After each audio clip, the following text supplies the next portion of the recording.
Au sommet des montagnes du Pérou, il existe un lieu qui semble être sorti d'une histoire interdite. C'est Ollantaytambo, une ancienne cité de pierre remplie de secrets.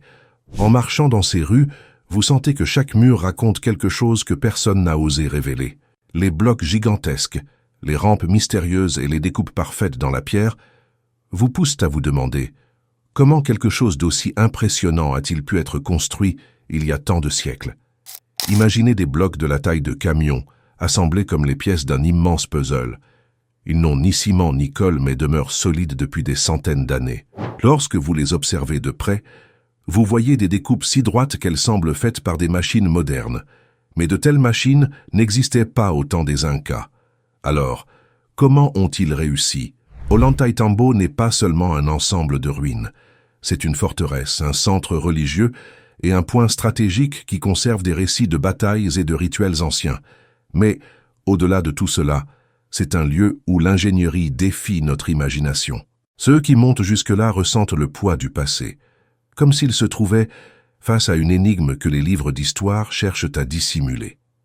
L'un des aspects les plus curieux, ce sont les rampes de pierre qui semblent avoir servi à déplacer d'énormes blocs.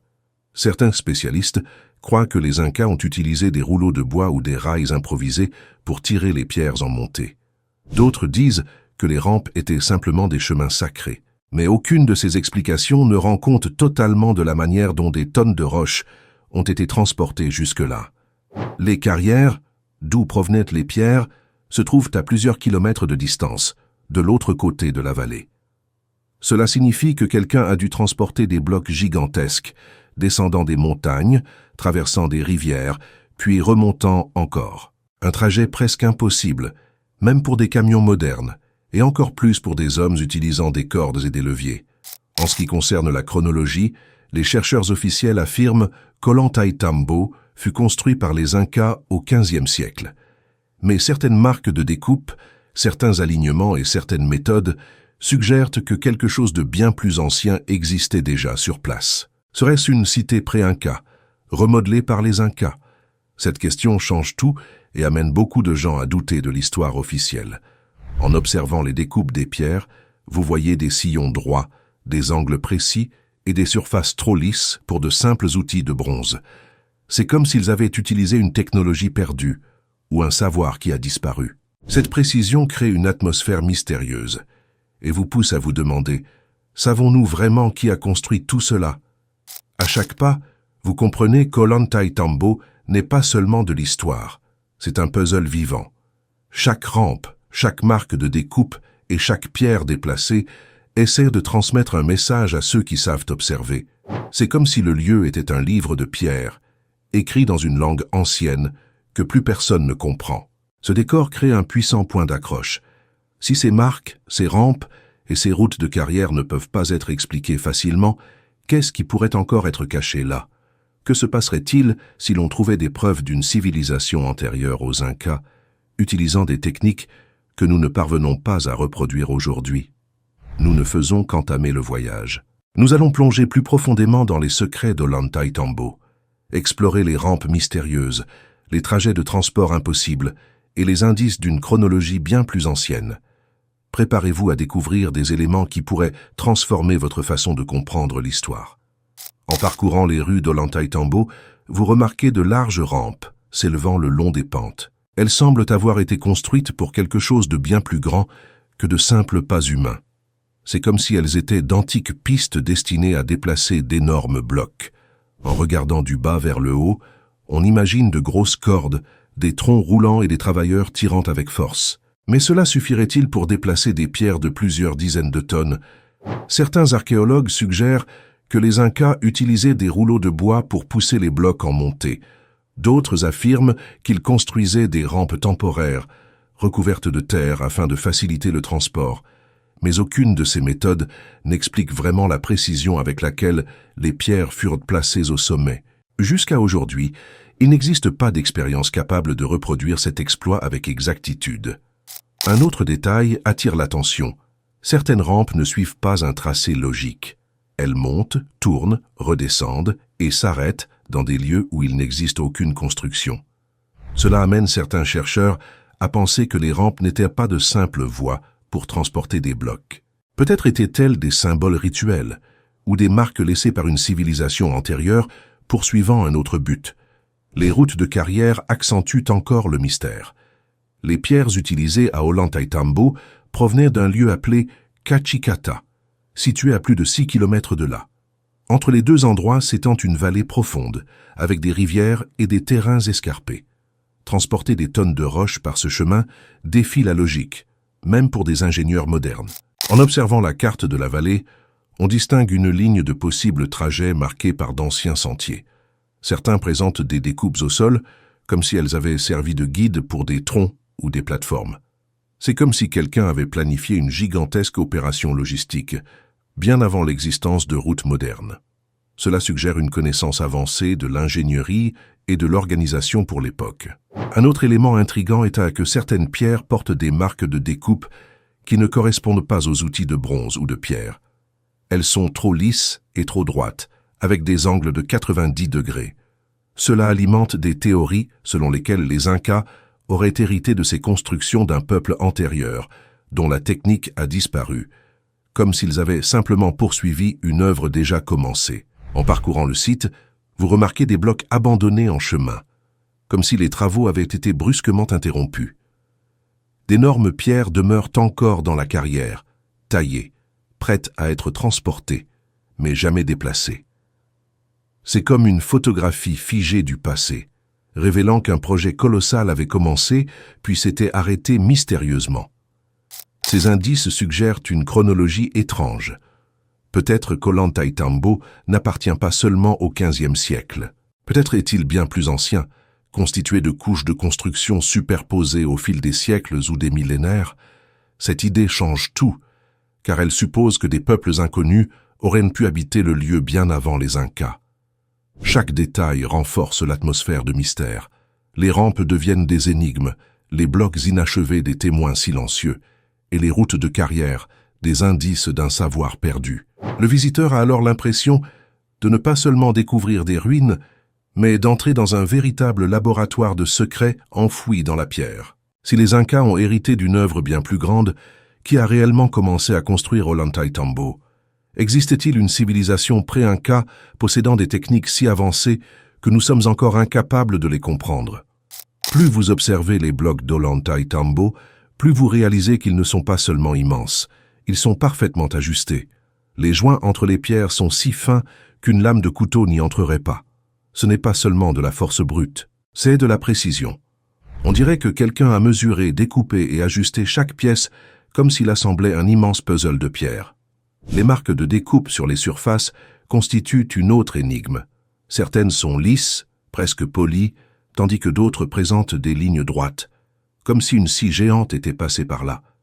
Des outils de bronze n'auraient pas eu la force nécessaire, et les Incas n'utilisaient pas d'outils de fer. Ce détail laisse planer une question. Quelle technologie possédait-il pour découper un granit aussi dur avec une telle perfection? Les bords des blocs révèlent des courbes et des angles qui s'emboîtent comme des pièces organiques. Ce ne sont pas de simples rectangles. Certaines pierres ont des formes irrégulières, mais elles s'unissent tout de même sans aucun vide, comme si elles avaient été conçues pour résister aux tremblements de terre. Cela suggère qu'il existait une connaissance avancée de l'ingénierie sismique bien avant ce que nous imaginions. À certains endroits, on voit des marques qui ressemblent à des guides ou à des rainures destinées à des emboîtements. Elles évoquent des rails, comme s'il s'agissait de chemins permettant de faire glisser ou d'ajuster les pierres. Rien n'indique que les Incas aient utilisé de tels systèmes, ce qui renforce la théorie selon laquelle ils auraient hérité de l'œuvre d'un autre peuple. C'est comme découvrir les traces d'une technologie silencieuse, perdue dans le temps. Un autre détail mystérieux est la différence de style entre les murs. Certains sont faits de blocs gigantesques, ajustés sans mortier, avec des découpes impressionnantes. D'autres, construits juste à côté, utilisent des pierres plus petites, moins précises, avec du mortier. Ce mélange indique différentes phases de construction, comme si deux civilisations distinctes avaient travaillé au même endroit. Les chercheurs appellent cela le style impérial et le style mégalithique. Le premier est clairement Inca, le second, plus ancien, n'a pas d'explication officielle. Cette différence fait d'Ollantaytambo un palimpseste, un texte ancien écrit par plusieurs mains au fil du temps, où chaque couche révèle une histoire différente. Les théories les plus audacieuses parlent de civilisations pré-Inca qui auraient maîtrisé des techniques de découpe et de transport que nous avons perdues. Il n'existe pas de preuves directes, mais les pierres gigantesques, les marques impossibles et les ajustements parfaits sont des indices qui défient le bon sens. C'est comme si nous étions face à un secret très bien gardé. Quelle que soit l'explication, Ollantaytambo démontre que nos ancêtres savaient bien plus que nous ne l'imaginons. L'ingénierie, la logistique et la connaissance du terrain révèlent une maîtrise qui rivalise avec les réalisations modernes. Cela éveille non seulement la curiosité, mais aussi un certain malaise. Et si notre histoire était incomplète? À chaque détail découvert, vous avez la sensation de plonger dans un véritable mystère.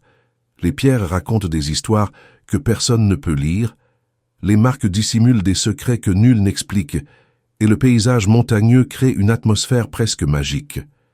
C'est comme si le lieu lui-même était un gardien du passé. Si tous ces indices pointent vers quelque chose de plus grand et de plus ancien, qu'était-on exactement en train de construire à Ollantaytambo? Était-ce seulement une forteresse? Un temple?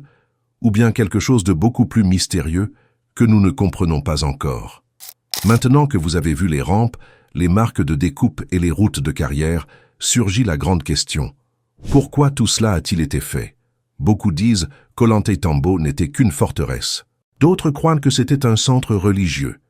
Mais lorsqu'on regarde la taille des blocs et la complexité du lieu, il semble que nous soyons face à quelque chose de bien plus grand, une œuvre dont les objectifs se sont perdus dans le temps. Là-haut, en respirant l'air froid de la montagne, on peut imaginer le mouvement de centaines de travailleurs tirant d'énormes pierres, des prêtres conduisant des rituels et des chefs planifiant chaque détail. C'est comme si le passé prenait vie sous vos yeux.